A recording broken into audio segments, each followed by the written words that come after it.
침묵 속으로라는 말씀을 함께 나누도록 하시겠습니다. 한번 따라 하실까요? 깊은 고독과 침묵 속으로. 한 번 더요. 깊은 고독과 침묵 속으로. 네, 저를 또 따라 하시겠습니다. 나는 나시린입니다. 한 번 더요. 나는 나시린입니다. 네, 사순절을 맞이하여서 우리 교회는 하나님 앞에서 구별된 삶을 살기로 결단하였습니다.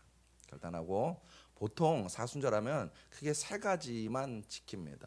금식, 구제, 절제 이 정도 지키는데 저희 교회는 여러분들 각자 삶의 자리가 다 다르기 때문에 한 13가지 정도를 예로 말씀을 드렸습니다. 예로 말씀드렸어요. 그 다시 한번 확인하면 첫 번째 술 담배 안 하기, 두 번째 TV, OTT, 유튜브, SNS 절제하기. 절제. 사실 제가 여기다 안 하기라고 하고 싶은데 절제라고 했어요. 절제. 그 다음에 아침 금식하기, 40일 새벽 기도하기, 40일간 저녁에 개인 경건회 또는 가족 예배 드리기. 그 다음에 6번째 침묵하기. 7번째 친구와의 만남으로부터 구별하여서 좀 세상 친구 만나는 시간을 좀 줄이기. 8번째 신약 성경 읽기 또는 복음서 읽기. 9번째 하루 한 곡 찬양하기. 10번째는 나를 위하여 돈을 쓰지 않기. 11번째는 SNS에 매일 말씀 공유하기. 12번째 하루 1시간 기도하기. 13번째는 하루 3번 기도하기. 이렇게 여러분한테 예시를 전해드렸습니다. 제가 최근에 들은 다른 교회, 이 가까운 교회에서는 좀 저한테 도전이 됐어요. 그 교회는 어떻게 하느냐, 사순절 기간 동안에는 구약 성경을 다 읽은대요. 여러분, 저는 되게 이렇게 좀 놀랐어요. 이게 되게 많은데 하는데 사순절 기간에 구약 성경을 다 읽고 대림절 기간 동안에는 신약 성경을 다 읽는 그런 전통을 계속 이렇게 해왔다라고 하시더라고요. 목사님 한 분을 만났는데, 여러분 사순절 기간 40일 동안 구약 성경 다 읽으려면요 되게 시간 많이 필요해요. 네, 되게 많이 필요합니다. 쉽지 않습니다. 근데 그런 도전을 하는 교회도 있어요. 있으니까는 여러분과 제가 도전했으면 좋겠습니다. 뭐가 됐든지 간에 한 가지 내지는 두 가지, 또 지난번에 말씀드린 것처럼 할 수 정 안 되면 하루에 하나씩 6가지 월요일부터 토요일까지 하나씩 정해서 해보시든지 간에 뭔가 내가 이번 사순절 기간 동안에 구별된 삶을 살겠다라는 결단이 있으시죠 이미? 네, 아멘. 네, 그런 결단을 도우려고 종이로 나눠드렸습니다. 종이로 나눠드리고, 그리고 40일이 어렵다면 21일만이라도 우리 한번 도전해보자라고 말씀드렸습니다. 저는 여러분을 믿습니다. 믿어요. 사순절 기간 동안 하나님 앞에서 구별된 삶을 살고 계실 줄로 믿습니다. 그리고 제가 아까 찬양 때 모였을 때는 그런 얘기했어요. 되게 감사하다고. 왜냐면 뭐 다 잘하고 계시겠죠. 어떤 분 금식하고 계시겠죠. 금식하시는 분은 이제 티가 안 나는데, 제가 이렇게 감사한 거는 어떤 몇몇 분이 카톡 자기 프사에다가 뭐 이런 거 올리셨더라고요. 매일 성경 말씀을 올리시는 분도 계시고, 또 샵 예수 믿으세요 이거 올리신 분도 계시고 하셔서 너무너무 감사했습니다.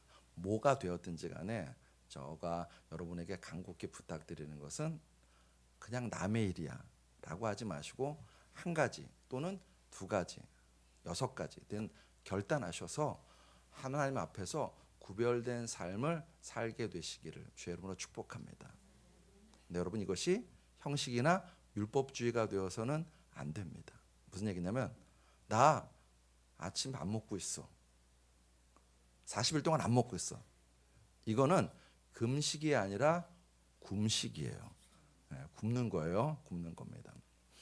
그거 아니고 이제 제가 오늘 이 문제에 대해서 좀 같이 나누려고 하는데, 우리가 이런 여러 가지 규칙 내지는 행동 강령을 만든 이유는 그냥 금식하는 게 목적이 있지 않습니다. 유튜브를 안 보는데 목적이 있지 않습니다. 그러면 어떤 목적이 있는가, 이 이야기를 오늘 좀 같이 나누려고 합니다. 먼저 바다 이야기를 좀 해볼까 합니다. 여러분한테 물어볼게요. 여러분, 바다가 왜 바다죠?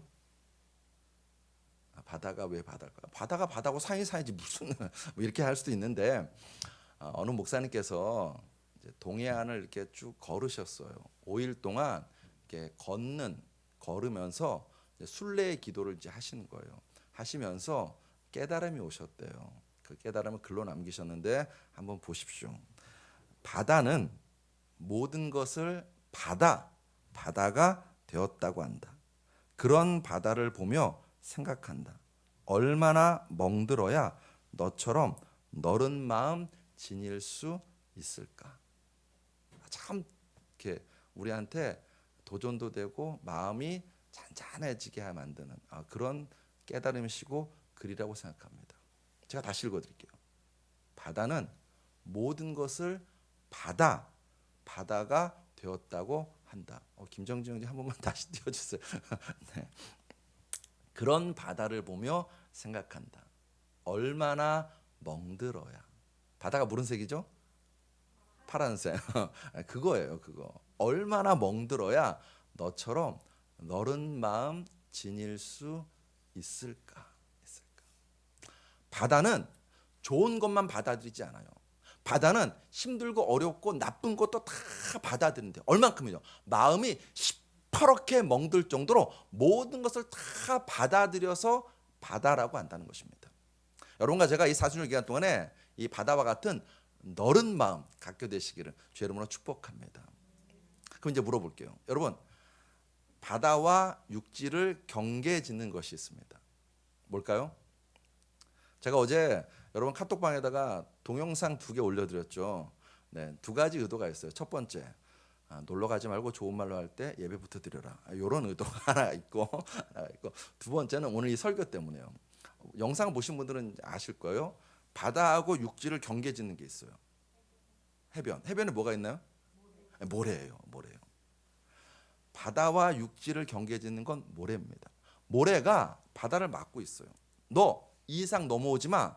바다 너는 여기까지가 너가 올 수 있는 데라고 막고 있는 것이 모래입니다. 우리는 그런 생각할 수 있죠. 모래는 풍화 작용에 의해서 생겨난 현상이야 라고 생각할 수도 있습니다. 과학적으로는 맞아요. 그런데 성경은 뭐라고 하는가? 예레미야 5장 22절 말씀. 우리 한번 같이 읽겠습니다. 시작. 여호와의 말씀이니라. 너희가 나를 두려워하지 아니하느냐? 내 앞에서 떨지 아니하겠느냐? 내가 모래를 두어 바다의 한계를 삼되 그것으로 영원한 한계를 삼고 지나치지 못하게 하였으므로 파도가 거세게 이나 그것을 이기지 못하며 뛰노나 그것을 넘지 못하느니라. 아멘. 하나님께서 경계를 정하셨어요. 뭘로요? 모래로. 여러분, 여기 아주 큰 생각하고 묵상해 보면 큰 은혜가 있습니다. 바다는 크고 강합니다. 바다는 거칩니다. 바다는 요란합니다. 바다는 바빠요. 근데 모래는 작고 약합니다. 모래는 고요합니다. 모래는 멈춤입니다. 멈춤이에요. 그런데 하나님 어떻게 정하셨느냐? 그 작고 약한 모래가 크고 강한 바다를 통제하게 만드셨습니다. 너 넘어오지 마. 넌 여기까지 하라고 모래한테 그 역할을 주셨습니다. 모래는 고요해요. 그 고요한 모래가 거친 바다, 요란한 바다를 통제하고 있습니다. 질서를 잡고 있습니다. 뿐입니까? 모래는 멈추어 있습니다. 그런데 그 멈춘 모래가 바쁜 바다를 조절하고 있습니다. 하나님이 바다와 거친 모래를 통해서 여러분과 저에게 주시는 굉장히 귀중한 삶의 교훈입니다. 인생 조급해하지 말고 멈춤이 필요하다는 것입니다. 우리 신앙이 건강하려면 고요함의 시간이 필요하다는 것입니다. 크고 강하고 바쁘고 거대함을 추구하는 것이 현대인의 모습입니다. 그런데 그런 현대인들에게 하나님은 그 바다와 모래를 통해서 교훈하시는 거예요. 멈추어 서서 작음을, 약함을, 고요함을 추구하라고. 이를 성경적으로 말씀드리면 너무 바쁘게 살지 말고 잠잠히 멈추어 서서 잠잠히 하나님을 바라보는 시간이 너희에게 있어야 한다는 것입니다. 여러분과 제가 잠잠히 그 바닷가에 서서 그 모래사장에 서서 잠잠히 하나님을 바라보면서 하나님과 손잡고 그 바닷가 모래사장을 걷는 시간이 여러분과 저의 인생에 정말로 중요하다는 것입니다. 예수님께서 구약 성경을 딱 한 문장으로 정리하셨죠. 뭐라고 정리하시는가? 마태복음 22장 37절에 예수께서 이르시되 내 마음을 다하고 목숨을 다하고 뜻을 다하여 주 너의 하나님을 사랑하라 하셨으니. 저는 이 말씀 읽을 때마다 이렇게 항상 기억하는 게 있어요. 뭐냐면 예수님이 뭐라고 하셨냐면 사랑하라고 하셨어요. 예수님은 여러분과 저에게 섬기라, 하나님을 섬기라 라고 말씀하지 않으시고 하나님을 사랑하라고 말씀하셨습니다. 여러분과 저는요, 하나님을 섬기고 하나님 앞에서 봉사의 삶을 살아야 되는 것 필요하고 맞는 일입니다. 그런데 예수님께서 말씀하세요. 하나님이 너희에게 정말 원하시는 것은 섬김이 아니라 사랑이라고. 하나님을 사랑하고 하나님과 깊고 깊은 사랑의 교제 가운데 들어가는 것을 정말로 하나님이 원하신다고. 왜요? 하나님은 우리의 아빠, 아버지시고 우리는 그분의 자녀이기 때문입니다. 자녀이기 때문입니다. 여러분과 저는요, 하나님을 위해서 일하라고 부름받은 자가 아닙니다. 아빠의 얼굴을 바라보고 아빠의 품 안에 거하라고 부름받은 자입니다. 그런데 우리는 자꾸만 정신없이 일만 하려고 합니다. 세상에서는 돈 버는 일에 정신없습니다. 교회 안에서는 각종 직분을 맡아서 뭔가 사역을 하는 일에 정신없습니다. 성공을 꿈꾸며 일하시는 분들, 몸을 상해가면서 돈 벌려고 하시는 분들, 또는 교회 안에서 예배보다도 각종 봉사와 직분이 우선이신 분들은요, 시편 131편을 꼭 기억하셔야 됩니다. 시편 130편 1절에 이런 말씀이 있습니다. 우리 같이 읽겠습니다. 시작. 여호와여, 내 마음이 교만하지 아니하고 내 눈이 오만하지 아니하오며 내가 큰 일과 감당하지 못할 놀라운 일을 하려고 힘쓰지 아니하나이다. 다윗의 기도입니다. 다윗의 기도예요. 하나님, 내가 큰 일, 거대한 일, 위대한 일을 하려고 애쓰지 않겠습니다. 왜 이런 기도를 하느냐?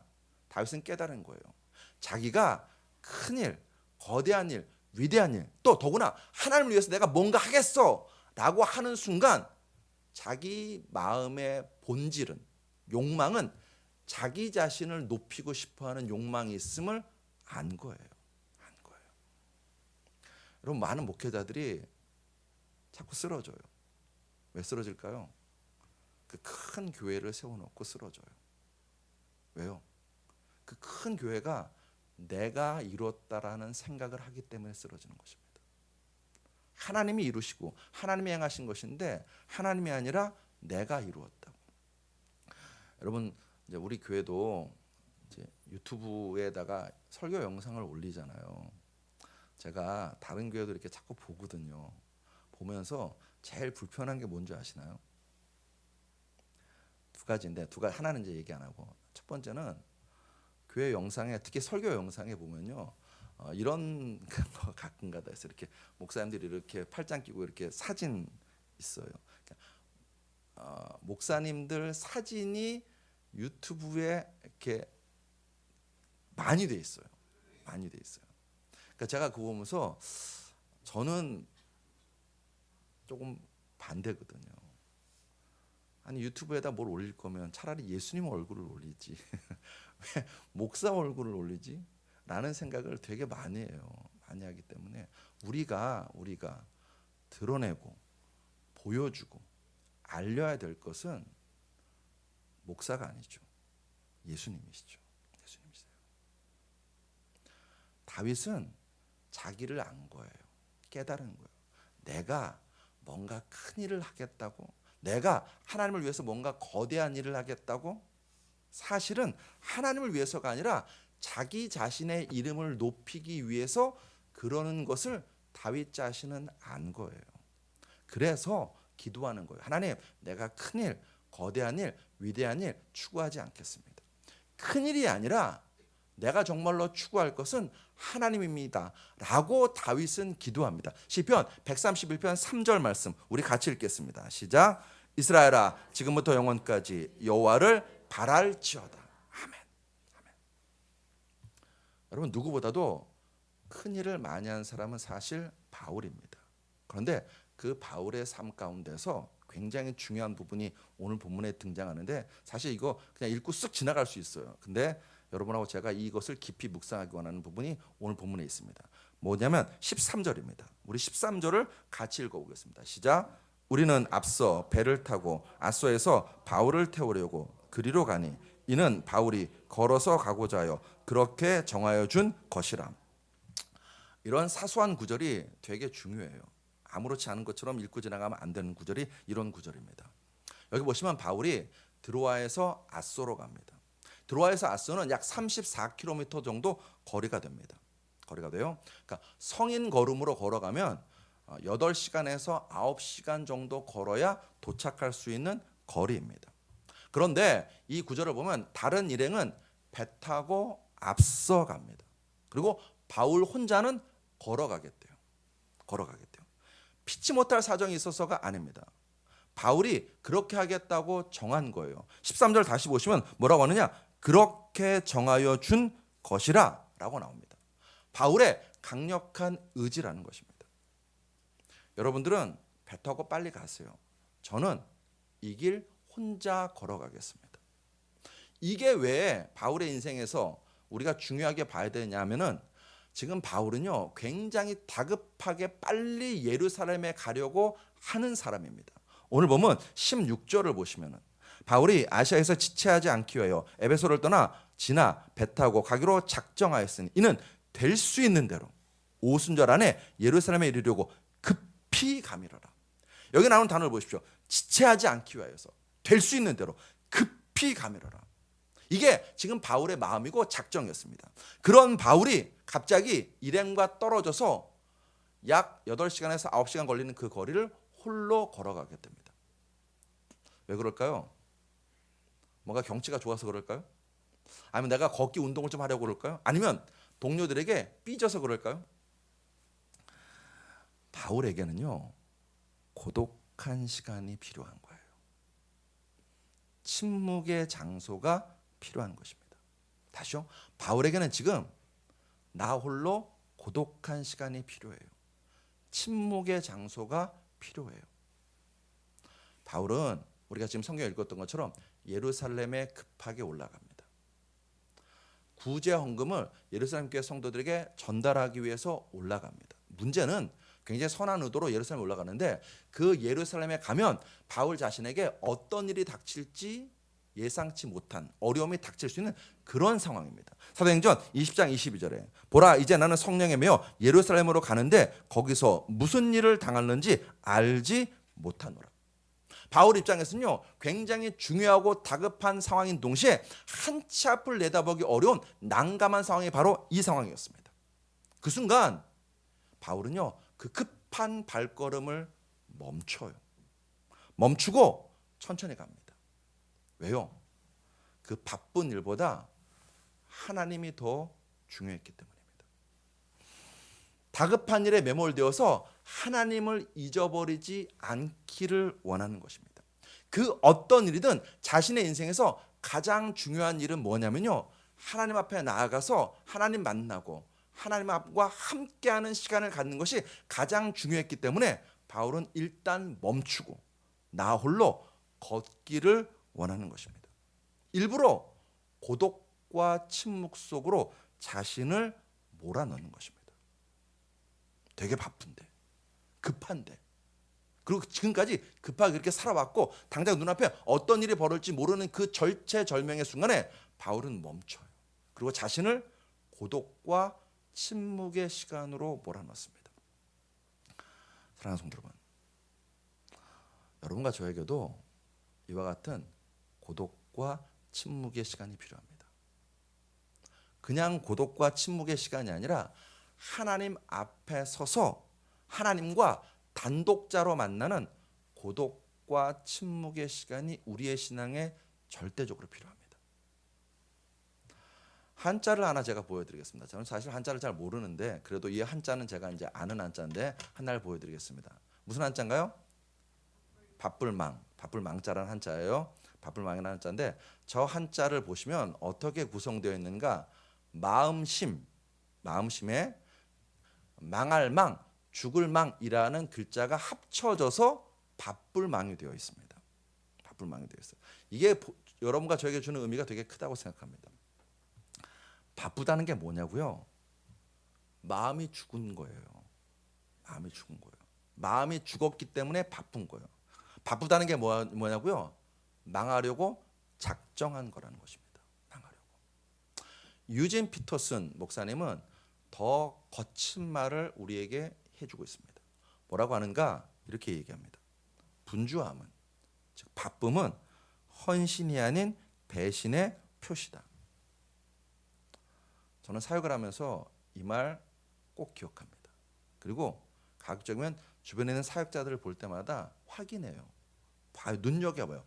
저분이 너무 바쁘고 분주하게만 지내고 있는 것은 아닌지, 저분의 신앙과 저분의 목회 가운데 하나님과 단독자로 만나는 시간이 저분에게 있는지. 목회자가요, 의외로 안 그렇습니다. 안 그래요. 성경이 하나님 만나는 은혜의 통로가 아니라 그냥 설교 도구가 될 때가 많아요. 목회자들은요. 유진 피터스 목사님도 그걸 본 거예요. 그래서 말하는 거예요. 분주함은 헌신이 아닌 배신의 표시다. 여러분과 제가 바쁠 수 있습니다. 사실 인생이 바쁘죠. 얼마나 여러분 바쁘십니까? 근데 그 바쁨 속에서 여러분과 저희가 내가 정말 하나님을 위해서 바쁜 거야, 가족을 위해서 바쁜 거야, 나 열심히 살고 있어 라고 생각하시면 안 된다는 거예요. 그거 배신이라는 것입니다. 누구 배신일까요? 하나님을 배신하는 거예요. 하나님 배신하는 거예요. 바쁘면 무슨 일이 벌어지는가? 예배가 여러 가지 일 중에 하나가 됩니다. 다시요? 바쁘면 예배가 여러 가지 일 중에 하나가 돼요. 드리긴 드려야 될 것 같은데 바쁘니까 해치워야 될 일이 예배가 되는 수가 있습니다. 저는 봤어요. 우리 교회는 안 그러는데 제가 지난 전에 했던 교회에서 봤어요. 예배 시간에 구역 보고서를 쓰고 계시더라고요. 예배 시간에 신방 보고서 쓰는 목회자도 봤어요. 예배 시간에 밤 보고서 쓰는 분도 봤습니다. 그분에게는요, 바빠요. 주일날 너무 바빠요. 저도 그랬거든요. 교사하는데 7시까지 교회를 가야 돼요. 교사가 가서 아침 기도하고 예배 드리고 자기 예배 드리고 아이들 예배 또 봉사하고 또 뒤에 끝나면은 이름도 잊어먹었어요. 회개 기도인가 무슨 나머지 오후 기도 또 모여서 해야 되고 합니다. 되게 바빠요. 바쁘니까는 어떻게 해요? 예배 시간에 반별 보고서 쓰는 거예요. 예배 시간에 구역 보고서 쓰고 있는 겁니다. 예배 드린 건가요? 바쁘다는 핑계로 그 예배가 그냥 해치워야 될 일이 된 것입니다. 사람과의 관계도 마찬가지입니다. 바쁘면 사람이 사람으로 안 만나집니다. 내게 유익하냐, 도움이 되냐, 도움이 안 되냐로 그 사람이 보이는 것입니다. 큐티 하시는 분들이 있을 것입니다. 여러분 큐티가 무슨 뜻인지 아시나요? 영어로? quiet time, 조용한 시간이에요. 영어 그대로 하면 quiet time이 돼요. 근데 바쁘면 어떻게 될까요? quiet time이 아니라 quick time이 돼요. quick time. 바쁘면. 사랑하는 여러분, 예수님은 우리보다 바쁘셨습니다. 우리보다 훨씬 더 많은 사람을 만나셨습니다. 인산인해로 사람들이 찾아오셨습니다. 예수님을 찾아오셨어요. 그런데 그 예수님이 바쁘셨는가? 아니요, 그렇지 않습니다. 그 바쁜 와중에도 예수님이 어떻게 사셨는가? 마가복음 1장 35절에 새벽 아직도 밝기 전에 예수께서 일어나 나가 한적한 곳으로 가사 거기서 기도하시더니.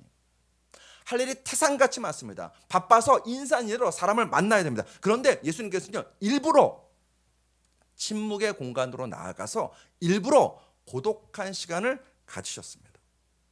왜 그러셨는가? 시편 46편 10절에 그 답이 있습니다. 시편 46편 10절 말씀 우리 같이 읽겠습니다. 시작. 이르시기를 너희는 가만히 있어 내가 하나님됨을 알지어다. 내가 문 나라 중에서 높임을 받으리라. 내가 세계 중에서 높임을 받으리라 하시도다. 아멘.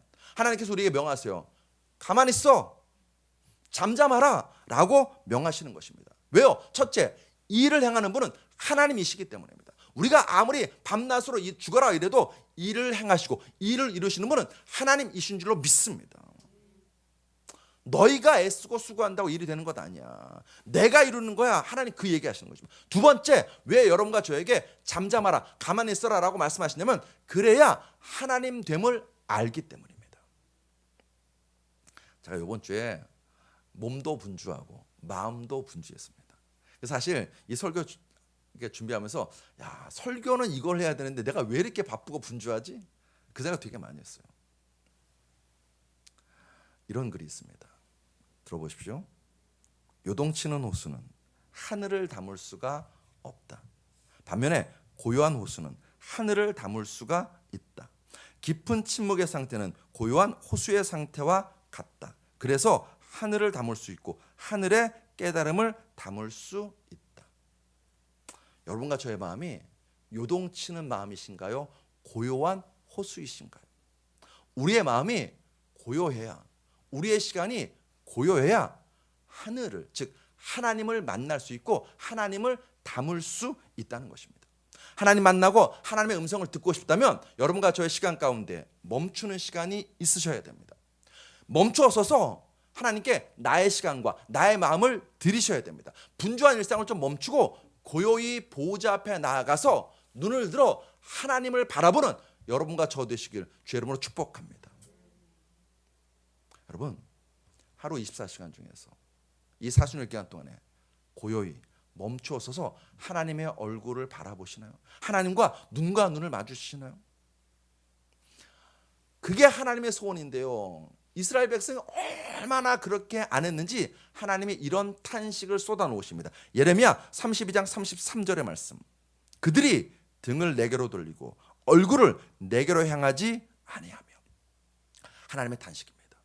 하나님의 눈물입니다. 하나님의 이름을 불러요. 그런데 마음은 딴 놈에게 가 있다는 것입니다. 얼굴은 하나님을 찾는 것 같아요. 그런데 눈은 딴 놈을 바라보고 있다는 것입니다. 등 돌리고 하나님 내가 하나님 믿는 거 아시죠? 하고 나서 등 돌리고선요 딴 마음, 딴 생각, 딴 짓으로 바쁘다는 것입니다. 하나님이 그런 이스라엘 백성을 보시고 지금 탄식하시는 거예요.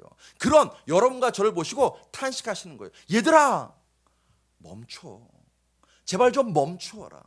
멈추고 나 좀 바라봐라. 잠잠히 나와 함께 시간을 좀 보내지 않겠니? 내 음성을 좀 듣지 않겠니? 내가 너에게 하고 싶은 말인데 너도 나한테 하고 싶은 말이 있잖아. 잠시 멈춰도 돼. 네가 죽어라고 애쓴다고 일이 되는 것 아니야. 일을 행하는 분은 여호와 하나님이 너의 인생 가운데 멈추어서서 하나님을 바라보고 나와 함께 좀 마음과 마음을 좀 나누지 않으렴? 이라고 촉구하시는 것입니다. 새벽에 한적한 곳으로 가사. 예수님은 그거 하신 거예요.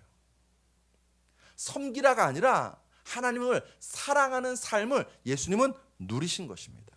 그래서 이것이 얼마나 은혜되는지 아시기 때문에 그 바쁜 예수님이요 무슨 일이 있어도 새벽이든 밤이든 시간과 공간을 구별하신 것입니다. 침묵의 공간으로 고요한 시간으로 나아가셔서 하나님의 얼굴을 바라보신 것입니다. 여러분 프랑스에 이 식당을 혹시 들어보셨는지 모르겠는데 당르 누아르라는 식당이 있습니다. 당르 누아르 모르시죠? 영화 어바웃 타임이라는 영화에도 이 식당이 나오고 그 다음에 영국의 그 윌리엄 왕자와 케이트 미들턴이 데이트한 장소로도 되게 유명한 장소가 이 장소입니다. 프랑스가 본점이고 영국에도 있는 식당입니다. 이 식당이 왜 유명하냐면 이름 때문에 유명해요. 프랑스어 당르 누아르는 무슨 의미냐면은 어둠 속에서라는 뜻이에요. 다시요? 당르 누아르가 무슨 뜻이라고요? 어둠 속에서, 어둠 속에서. 왜 식당 이름이 어둠 속이냐? 식당을 딱 들어가면 칠흑 같은 어둠입니다. 촛불, 등불 없습니다. 없고 시각장애인 웨이터가 손님들을 안내해요. 안내해서 자리에 앉힙니다. 그리고 음식을 주문하잖아요. 그 칠흑 같은 어둠 속에서 음식이 나와서 먹는 거예요. 당르 누아르, 깊은 어둠 속에서 음식을 먹는 식당이 이 식당입니다. 왜 그러는가? 왜 그러는가? 실내 인테리어, 뭐 사람들의 평판, 웨이터의 친절, 또는 음식이 뭐 아주 예쁘게 이렇게 세팅된 거, 그런 거에 현혹되지 말라는 거예요. 그냥 음식 맛 고유의 그 맛을 좀 느껴보라는 것입니다. 우리의 시각, 우리의 촉각 다 죽여놓고, 어둠 속에 죽여놓고 오직 후각과 미각만으로 그 음식 본연의 맛을 느껴보라는 식당의 철학이 담긴 겁니다. 그래서 아예 이름부터도 당느 누아르, 어둠 속에서. 하나님 알고 싶습니까? 하나님 만나고 싶습니까? 사람 만나는 거 멈추십시오. TV, SNS, 유튜브 하는 거 멈추십시오. 바쁜 일도 과감히 멈추십시오. 멈추고 좀 눈을 들어서 하나님을 바라보는 겁니다. 우리는 지금 나시린 프로젝트를 진행하고 있습니다. 여러분 중에는 금식하는 분 있을 것입니다. TV를 안 보는 분도 있을 것입니다. 유튜브 안 보는 분도 있을 것입니다. 또는 친구를 안 만나거나 또는 뭐 돈을 안 쓰는 분도 있을 것입니다. 뭐가 됐든지 간에 여러분, 금식을 하자고 제가 여러분에게 제안드렸어요. 금식이 목적이 아닙니다. 금식이 목적이 아닙니다. 육체의 소욕을 절제하고 그 시간에 하나님과 깊고 깊은 사귐의 시간을 가지라는 것입니다. TV를 안 보고 유튜브를 안 보는 것이 목적이 아닙니다. 세상의 쾌락을 좀 절제하고 그 시간, 그 공간에 하나님을 바라보면서 하나님과 마음을 좀 나누라는 것입니다. TV 안 보는 시간에 성경 여는 거예요. 음식 안 먹는 시간에 하나님 앞에 나아가서 예배자로 단독자로 서 있는 것입니다. 세상으로부터 나를 구별하는 목적은 돌을 닦는 게 아닙니다. 무슨 수련을 하는 게 아닙니다. 훈련을 받는 게 아닙니다. 여러분과 제가요, 세상으로부터 나를 구별하자, 이거는요, 당느 누아르, 나의 육체의 소욕을 차단하는 거예요. 세상의 유의와 쾌락을 차단하는 것입니다. 차단하고 우리 영이 오직 예수님 바라보면서 그 예수님을 깊이 생각하는 것입니다. 어떻게 생각한다고요? 깊이 생각하는 거예요. 히브리서 3장 1절 말씀, 우리 같이 읽습니다. 시작. 그러므로 함께 하늘의 부르심을 받은 거룩한 형제들이여, 믿는 도리의 사도시며 대제사장이신 예수를 깊이 생각하라. 깊이입니다. 대충이 아니에요. 깊이예요. 잠깐이 아니에요. 깊이입니다. 예수 그분의 눈을 바라보면서 그분의 체온을 느끼고 그분의 호흡을 느끼면서 예수 그분을 소망하는 것입니다. 예수 그분의 기도가 나의 기도가 되고, 예수 그분의 마음이 나의 마음이 되고, 예수 그분의 소망이 나의 소망이 될 정도로 예수님 앞에 깊이 잠기는 것입니다. 성경은 그것이 복이라고 우리에게 말해줘요. 여러분과 제가 돈 많이 버는 게 복이 아니라, 좋은 차 타는 게 복이 아니라, 여러분과 제가 하나님 만나는 게 복입니다. 여러분과 제가 우리의 자녀들에게 물려줄 유산은요, 돈이 아닙니다. 신앙입니다. 시편 1편 1절 5절, 너무나 유명한 말씀, 잘 아시는 말씀이죠. 우리 같이 읽습니다. 시작. 복 있는 사람은 악인의 꾀를 쫓지 아니하며 죄인의 길에 서지 아니하며 오만한 자의 자리에 앉지 아니하고 오직 여호와의 율법을 즐거워하며 그 율법을 주야로 묵상하는 자로다. 여러분, 이 성경 읽을 때마다 저는요, 오직에 힘을 줍니다. 오직이에요. 복 있는 사람은 오직 여호와 율법을 즐거워하며 주야로 묵상하는 자입니다. 바쁘고 다급하죠. 급한 일은 왜 이렇게 많은지요. 왜 이렇게 많은지요. 근데 그거 멈추고 오직 하나님 바라보고, 오직 예수님의 음성을 들으려고 하고, 오직 그분의 말씀 가운데 내가 깊이 잠기는 이 사순절 기간 되시기를 주의 이름으로 축복합니다. 말씀 정리합니다. 자, 여러분에게 사순절인데 세상 노래 하나를 좀 소개하고 싶습니다. 아름다운 구석이라는 노래 혹시 아시나요? 아름다운 구석? 네, 아름다운 구석. 네. 저 가사는 좀 이따 띄워주시겠어요? 김종서라는 가수가 부른 노래인데 여러분 구속이 좋나요? 저 서울 구치소나 감옥에 가 계신 분들한테 구속이 좋은지 물어보세요. 구속을 좋아하는 분은 아무도 없습니다. 독립, 자유, 내 맘대로 이게 좋아하지 구속을 좋아하는 사람은 아무도 없습니다. 그런데 이 가수는요 아름다운 구속이래요. 아니, 도대체 무슨 일이 벌어졌기에 아름다운 구속이라고 하는가? 노래 가사가 이렇습니다. 띄워주시겠습니까? 한번 들어보세요. 오늘 하루 행복하길. 언제나 아침에 눈 뜨면 기도를 하게 돼. 달아날까 두려운 행복 앞에. 널 만난 건 행운이야. 휴일에 해야 할 일들이 내게도 생겼어. 약속하고 만나고 헤어지고 조금씩 집 앞에서 널 들여보내기가 힘겨워지는 나를 어떻게. 처음이야 드디어 내가 사랑에 빠져버렸어. 혼자인 게 좋아. 나를 사랑했던 나에게 또 다른 내가 온 거야. 저는 이 가사에 이분이 정말 마음에 들어요. 혼자인 게 좋아. 나를 사랑했던 나에게 누가 왔대요? 또 다른 내가 왔대요. 윤석 집사님은 또 다른 내가 옆에 앉아 계신 거예요. 아름다운 구속인 걸. 사랑은 얼마나 사람을 변하게 하는지. 살아있는 오늘이 아름다워. 사랑에 빠진 사람의 모습을 정말 잘 그리고 있는 노래입니다. 사랑에 빠졌어요. 그랬더니 달라졌어요. 변했어요. 집에서 씻지도 않고 양치도 안 하고 뒹굴뒹굴 하는 걸 좋아했던 내가 변했어요. 새벽같이 일어나서 목욕하고 머리하고 면도하고 화장품 바르고 향수 뿌리고 나가는 거예요. 누구 만나러요? 또 다른 나를요. 또 다른 나를 만나러 가는 거예요. 그 또 다른 나에게 내가 지금 구속된 거예요. 그래서 아름다운 구속인 거예요. 그러니까 그 사람 만나는 기쁨에 이 사람 노래하잖아요. 아름다운 구속인 걸. 사랑은 얼마나 사람을 변하게 하는지. 살아있는 오늘이 아름다워. 여러분 예수님께 또 다른 나가 누굴까요? 예수님께 또 다른 나가 누굴까요? 아멘입니다. 민성호 선생 아멘입니다. 민성호 아멘입니다. 다시요. 예수님께 또 다른 나가 누굴까요? 아멘입니다. 다시요. 여러분이 자기 손을 들어 자기가 갈 때까지 갈 거예요. 예수님께 또 다른 나가 누굴까요?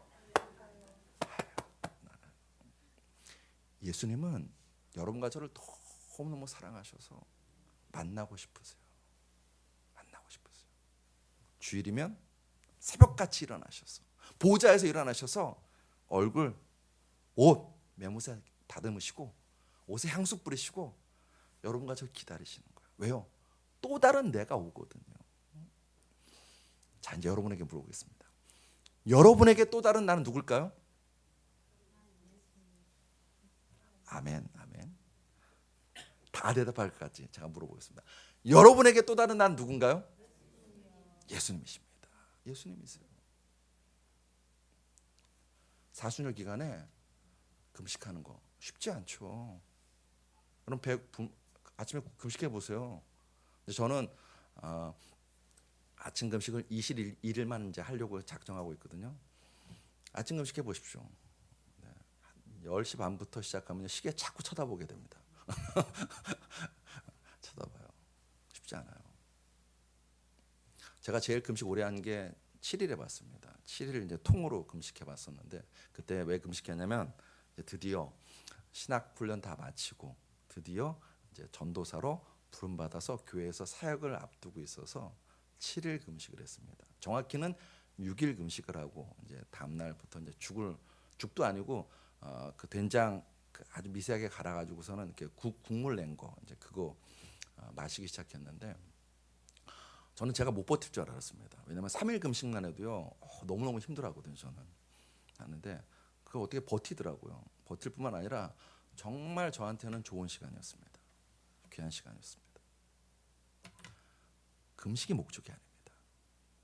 금식하는 그 시간 우리는 또 다른 나인 예수님 바라보고 예수님께 또 다른 나를 기다리시는 그분과 함께 손잡고 마음과 마음을 나누고 그분의 음성을 듣고 그분의 사랑을 담뿍 받는 이 사순절 기간 되시기를 주의 이름으로 축복합니다. 그래서 여러분과 제가 부활절 앞두고 노래할까요? 이 아름다운 구속이라는 노래할까요? 우리가 고백했으면 좋겠습니다. 아름다운 구속인 걸.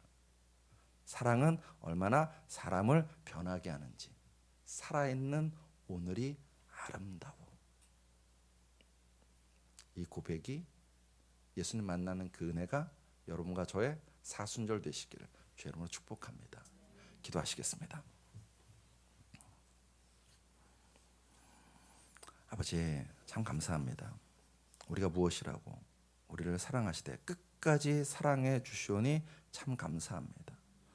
우리를 오늘도 찾아오셔서 우리의 마음의 문을 두드리시는 그 사랑의 두드림을 우리가 듣습니다. 하나님, 진실로 우리가 그 아버지 앞에, 예수님 앞에 마음의 문을 활짝 열고 모셔드리고 환영하고 사랑하는 저희의 신앙 될 수 있도록 은혜 베풀어 주시옵소서. 이 봄 만물이 소생하고 있습니다. 무엇보다도 우리의 신앙이, 우리의 가정이, 우리의 자녀들이 소생되기 원합니다. 다른 그 어떤 것에 있지 않습니다. 십자가의 은혜만이, 하나님의 사랑만이 우리를 소생시킬 수 있습니다. 주님, 아담과 하와에게 후 하고 하나님의 숨을 불어넣어 주셨던 것처럼 주여, 오늘 이곳에 우리를 찾아오셔서 우리 한 사람 한 사람, 우리 자녀들에게 하나님의 숨을 불어넣어 주시옵소서. 그래서 아버지 하나님, 우리 모두 성령으로 충만하여서 이 땅 가운데서 그리스도의 영광을 드러내는 예수의 사람들 다 될 수 있도록 은혜 베풀어 주시옵소서. 예수 그리스도로 감사하며 기도드렸사옵나이다. 아멘. 아멘. 오늘 거룩한